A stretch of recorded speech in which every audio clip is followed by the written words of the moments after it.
Okay جی، let start again. چونکہ recording نہیں لگی تھی تو ہم بات کر رہے تھے کہ کل ہم نے پڑھا تھا جی فلسفی، ایجوکیشنل فلسفی. اس میں ہم نے فلسفے کا معنی اور مفہوم دیکھا تھا کہ وہ 2 گریک ورڈز فلو اینڈ صوفیہ سے مل کر بنے ہے. اس کے بعد ہم نے فلسفی کی جو برانچز ہیں، میٹا فزکس، ایپسٹیمالوجی اور ایکزیالوجی، یہ چیزیں پڑھی تھیں. میٹا فزکس اس کو ہم وجودیات بھی کہتے ہیں، جو کہ ایگزسٹنس سے ڈیل کرتی ہے. Existence, man, God and universe, ان ساری چیزوں سے. اس کے انڈر پھر ہم نے 3 اور چیزیں پڑھی تھی، کاسمولوجی، کاسموگنی، اور ایک اور چیز تھی، وہ کیا تھی ابھی دیکھ لیتے ہیں جی کاسموگنی، کاسمولوجی، 2 چیزیں. ہاں جی، کاسموگنی اور کاسمولوجی، یہی چیز. اور تیسری اونٹالوجی تھی. یہ چیزیں ہم نے کل میٹا فزکس کے انڈر پڑھی تھی. اس کے بعد ہم نے دیکھا تھا کہ ایپسٹیمولوجی کیا ہے. تو ابھی میں آپ کو بتا رہا تھا ریکارڈنگ لگانے سے پہلے کہ ایپسٹیمولوجی جو ہے وہ ڈیل کرتا ہے، آپ کہہ سکتے ہیں کہ ان سوالوں کے جواب دیتا ہے. کون سے سوالوں کے؟ کہ علم کیا ہے، علم کی نوعیت کیا ہے، علم کے ذرائع کون کون سے ہیں، اور کون سا ذریعہ علم جو ہے وہ قطعی اور حتمی ہے، موسٹ ریلائبل ہے، موسٹ اتھینٹک ہے. ان سارے سوالوں کے جواب آپ کو فلسفے کی شاخ، جو فلسفے کی شاخ جواب دیتی ہے، اس کو ہم ایپسٹیمولوجی کہتے ہیں. اور تیسری فلسفے کی جو شاخ ہم نے ڈسکس کی تھی اس کو ہم کہتے ہیں جی axiology. Axiology deals with truth, beauty and goodness, badness, right and wrong, خیر اور شر، ویلیوز، اقدار کیا ہیں، کون سی اقدار، اقدار کی نوعیت کیا ہے، کون سی اقدار جو ہیں، کیا اقدار جو ہیں، ویلیوز جو ہیں، کیا ویلیوز پرماننٹ ہے یا چینجیبل ہے، کیا یہ ویلیوز خدا کی بنائی ہوئی ہیں یا ان میں کوئی تبدیلی کی جا سکتی ہے، خیر کیا ہے، شر کیا ہے، خیر اور شر میں تمیز کیسے کی جا سکتی ہے. ان تمام سوالوں کے جواب فلسفے کی جو شاخ دیتی ہے اس کو ہم ایکزیالوجی کہتے ہیں. اور اس کے انڈر 2 اور اس کی سب برانچز آتی ہیں جن کو ہم آستھیٹک، جو کہ بیوٹی سے ڈیل کرتی ہے، اور دوسری ہے جی ایتھکس، جو کہ اخلاقیات سے ڈیل کرتی ہے.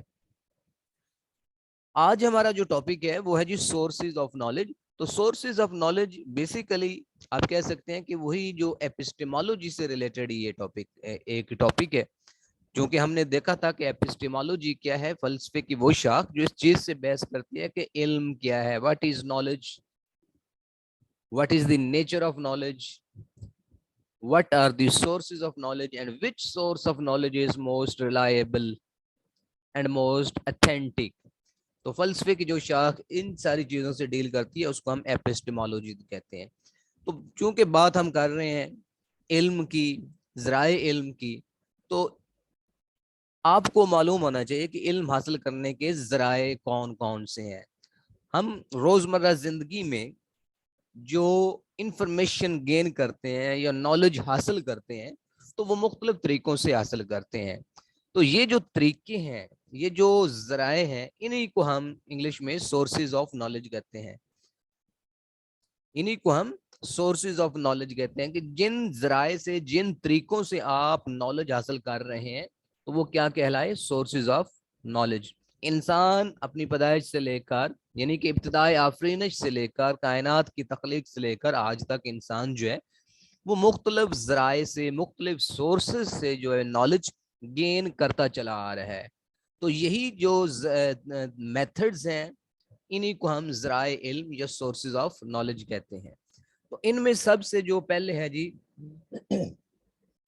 وہ ہے 5 سینسز، جن کو اردو میں ہم حواس خمسہ کہتے ہیں. انسان نے آج تک جتنا بھی علم حاصل کیا ہے ان میں حواس خمسہ کو بہت ایک اہم مقام حاصل ہے. یعنی کہ ہم اپنی روزمرہ زندگی میں بہت ساری انفارمیشن، بہت سا نالج جو ہے وہ ان 5 سینسز کے ذریعے حاصل کرتے ہیں. مثلا دیکھ کر، چھو کر، سن کر، وغیرہ وغیرہ، یہ جو 5 حصے ہیں ہماری. تو ہم اپنی روزمرہ زندگی میں ان 5 سینسز سے نالج گین کرتے ہیں. تو یہ نالج حاصل کرنے کا ایک بہت بڑا ذریعہ ہے. ایون کہ جو سائنس ہے وہ بھی مشاہدے اور تجربے پر یقین رکھتی ہے, اور مشاہدہ اور تجربہ بھی جو ہے وہ ان 5 سینسز کی مدد سے ہی ہوتا ہے. تو اس لیے اس 5 سینسز کی اگر ہم بات کریں تو یہ علم حاصل کرنے کا ایک بہت بڑا ذریعہ ہے.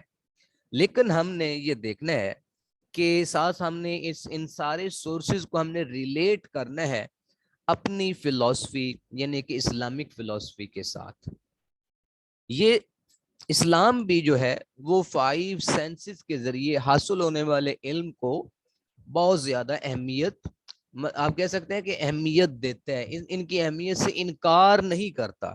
یعنی کہ اسلام یہ نہیں کہتا کہ 5 سینسز سے جو علم حاصل ہوتا ہے وہ بالکل ہی جو ہے وہ ان ریلائبل ہے, یہ بالکل ہی کسی کام کا نہیں, یا یہ ایک سورس آف نالج ہے ہی نہیں. اسلام بھی اس کی اہمیت سے انکار نہیں کرتا. بٹ اکارڈنگ ٹو اسلامک فلسفی آف لائف 5 سینسز کے ذریعے سے جو علم ہم کو حاصل ہوتا ہے, جو علم ہم حاصل کرتے ہیں, وہ قطعی اور حتمی نہیں ہے. یہ علم جو ہے کون سا علم؟ وہ علم جو ہم 5 سینسز کے ذریعے سے حاصل کرتے ہیں. تو 5 سینسز کے ذریعے, حواس خمسہ کے ذریعے سے حاصل ہونے والا علم جو ہے وہ قطعی اور حتمی علم نہیں ہے, بلکہ وہ امکانی علم ہے. امکانی علم سے مراد یہ ہے کہ اس میں غلطی کی گنجائش موجود ہوتی ہے. مطلب یہ کہ 5 سینسز کے ذریعے سے حاصل ہونے والا جو علم ہے وہ صحیح بھی ہو سکتا ہے اور غلط بھی ہو سکتا ہے, اس میں غلطی کی گنجائش موجود ہے. اسلامک فلسفی آف لائف کے اکارڈنگ یہ بالکل آپ یہ نہیں کہہ سکتے کہ یہ بالکل ہی ایک قطعی اور حتمی اتھینٹک ہے, اس میں کسی بھی قسم کی غلطی کی گنجائش نہیں ہے. ایسی بات نہیں ہے, بلکہ یہ ایک امکانی ذریعہ علم ہے. اس کے ذریعے سے حاصل ہونے والا علم صحیح بھی ہو سکتا ہے, لیکن اس کے ذریعے سے حاصل ہونے والا علم جو ہے وہ رانگ بھی ہو سکتا ہے. مثال کے طور پر 5 سینسز میں جو ہے ہم آئیز کی یا دیکھنے کی یا بصارت کی ہم ایگزامپل لیتے ہیں کہ ہم بہت سی چیزوں کو اپنی روزمرہ زندگی میں دیکھتے ہیں, وہ بالکل ٹھیک ہوتی ہیں. مثلا ہم نے جو بھی چیز دیکھی, فار ایگزامپل اس وقت آپ جناب کمپیوٹر دیکھ رہے ہیں, آپ کے سامنے یہ سلائیڈ ہے, تو یہ واقعی ایک سلائیڈ ہے, پریزنٹیشن ہے.